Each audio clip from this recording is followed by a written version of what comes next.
lạ nữa. Còn tay con đó. Cái bông tôi chia đôi tôi cái máy nhục đùm. Con ăn đấy, chụp mấy.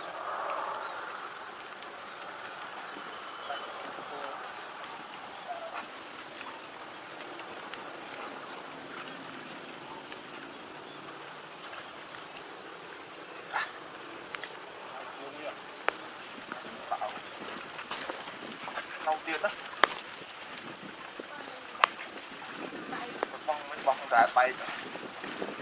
Đã bay, bay rồi.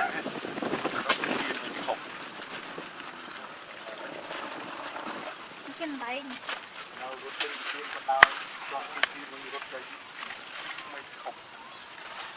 chắc được phạt áp lực khổ là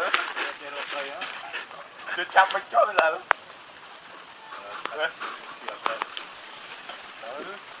tôi nát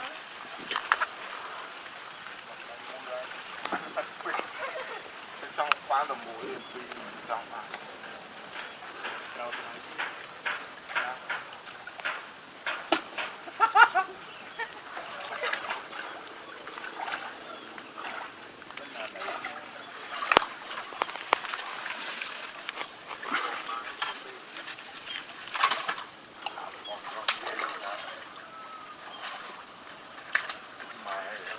chặt cái này rồi là cái này mới chặt mông luôn rồi được đây tôi còn ngon nhiều cái đồ tay đây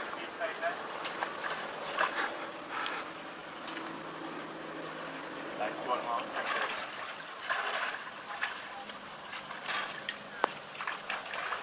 nhờ cái bạt điện á đọc anh ạ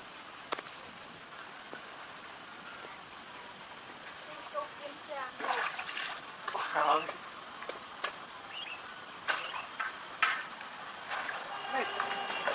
mua là vật mang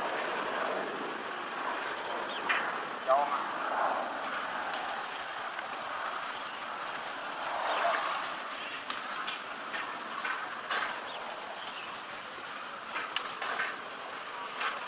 mà bạn chạy la đây là đi mà nó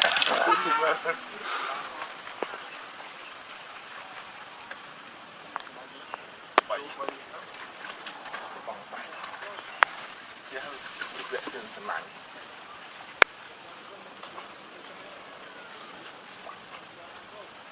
to từ những lúc chặt quả tao không có lâu làm tụi này ấy trong tay cho mà lâu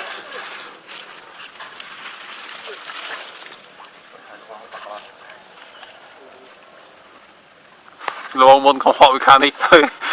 Không họ thì chui.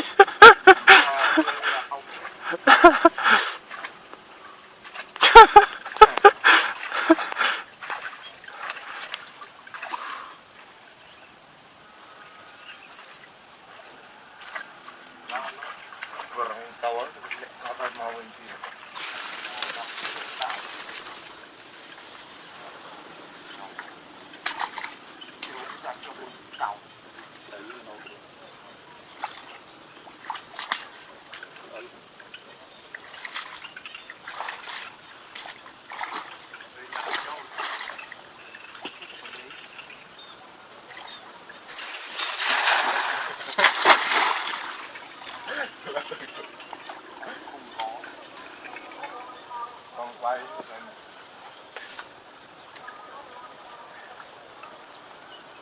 thôi mà lúc trời nó thật phạt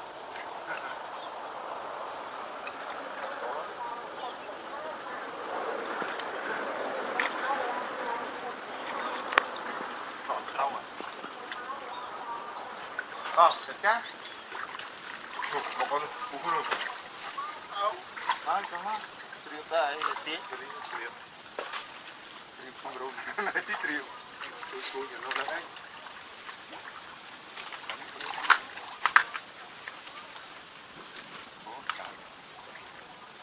có cái ao độc ao như thế không?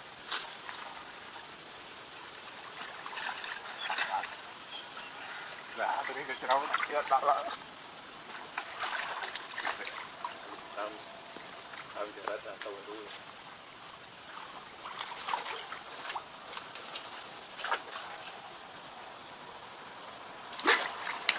đó. Đi trên này chịu chờ này. Cái chỗ đó, cái tôi đúng. Cái trâu.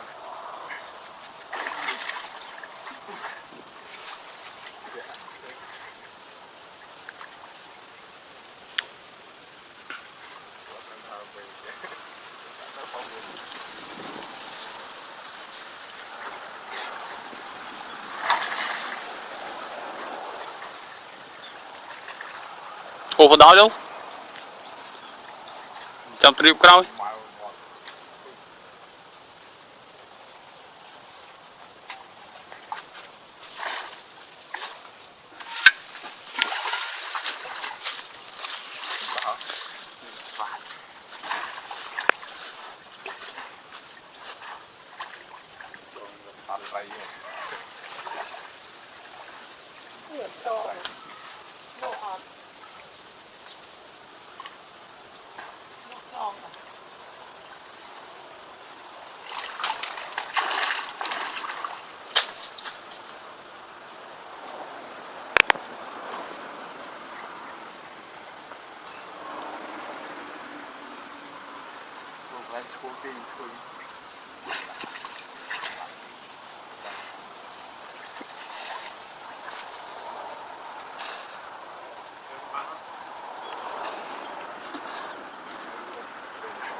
Cắt con tay.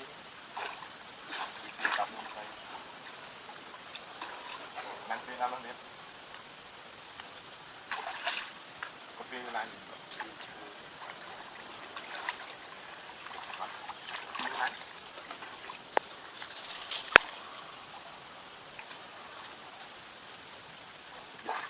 Chúa không chúa, chương thơm.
Hãy subscribe cho kênh Ghiền Mì Gõ để không bỏ lỡ những video hấp dẫn.